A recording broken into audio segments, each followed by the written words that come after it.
네, 그동안 분위기 좋았던 뉴욕 증시도 FOMC를 바로 앞두고는 경계감이 확 커진 모습입니다. 오민지 기자와 월가 의견 들여다보겠습니다.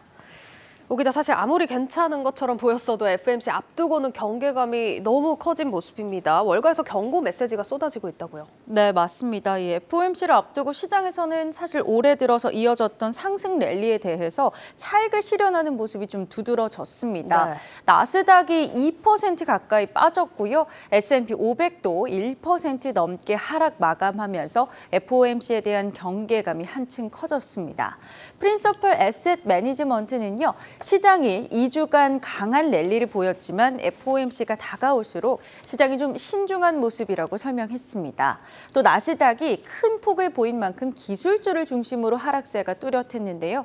지난주 인텔이 부진한 실적을 낸 여파로 이번 주 실적 발표를 앞둔 이 빅테크 기업들이 좀 하락세가 줄줄이 있었습니다.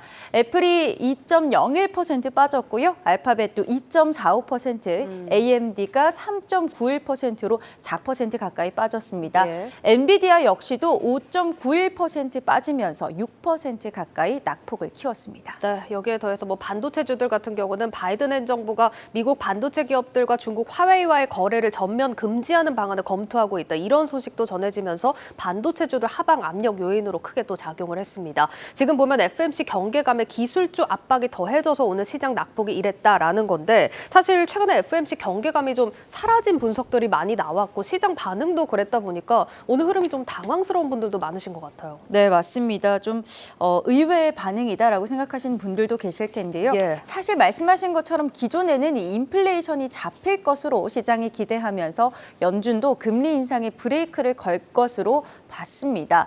그럼에도 불구하고 시장이 염려하고 있는 거는요. 파월 의장이 과거에 해왔던 매파적인 발언도 있고요. 네. 또 증시가 그동안 너무 들떠 있었기 때문인데요.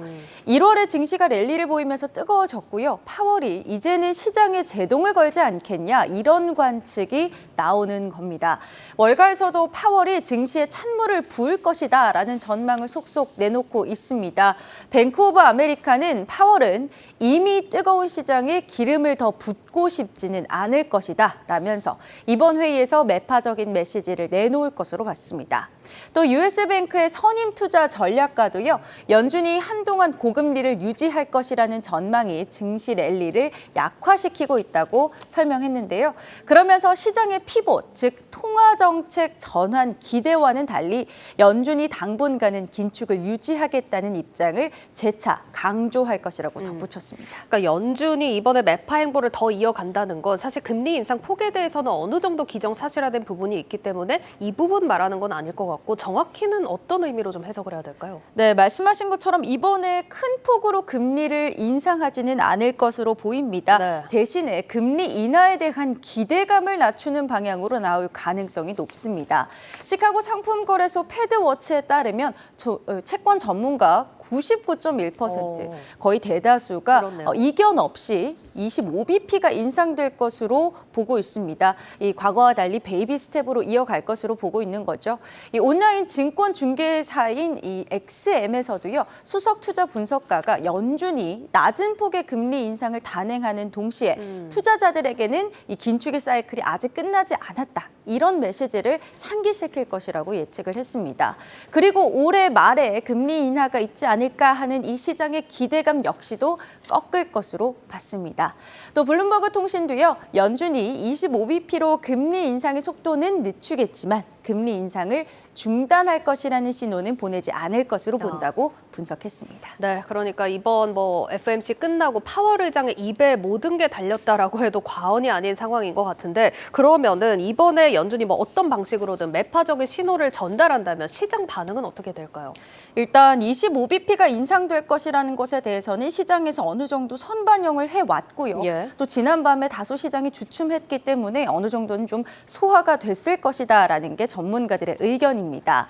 다만 낮은 확률이지만 25bp보다 큰 폭으로 인상이 단행되거나 파월의 발언이 시장 예상보다 훨씬 좀 강경하게 나온다면 당연히 시장에서는 부정적인 리액션이 있을 겁니다.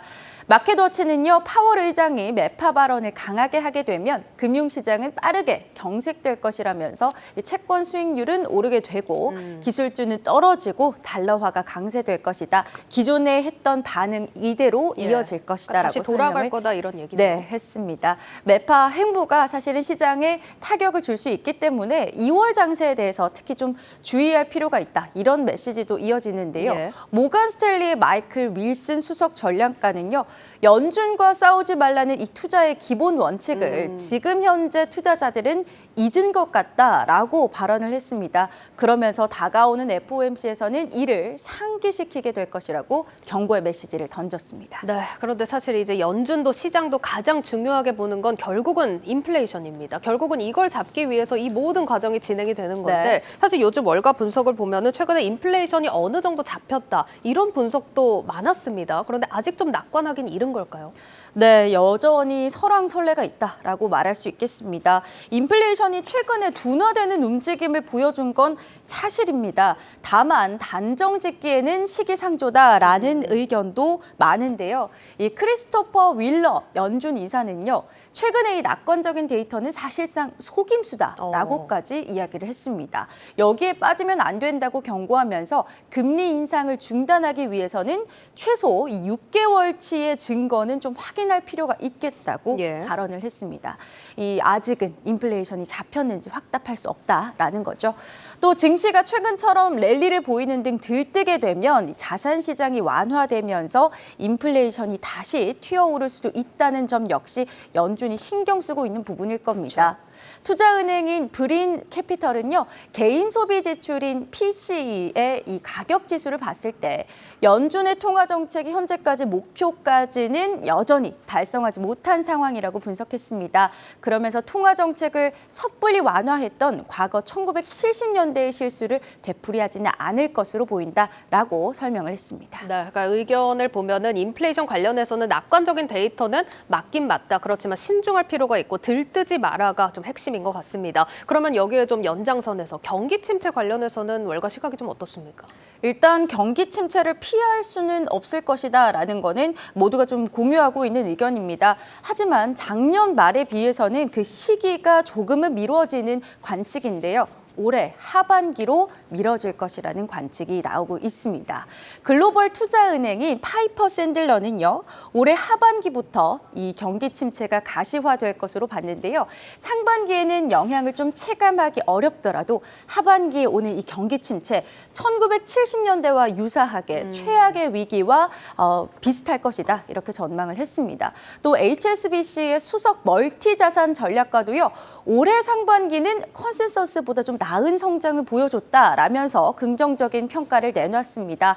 그러면서 침체가 하반기로 미뤄질 것을 시사한다고 설명했고요. 이 물가 상승률이 하락할 것이라는 기대감과 동시에 또 소비 심리가 일시적으로 회복되는 이른바 우리 골드락스라고 부르는 그 현상이 올 수도 있다라고 설명을 덧붙였습니다. 네, 이렇게 월가 의견 종합해봤습니다. 고웨스트 오민지 기자였습니다.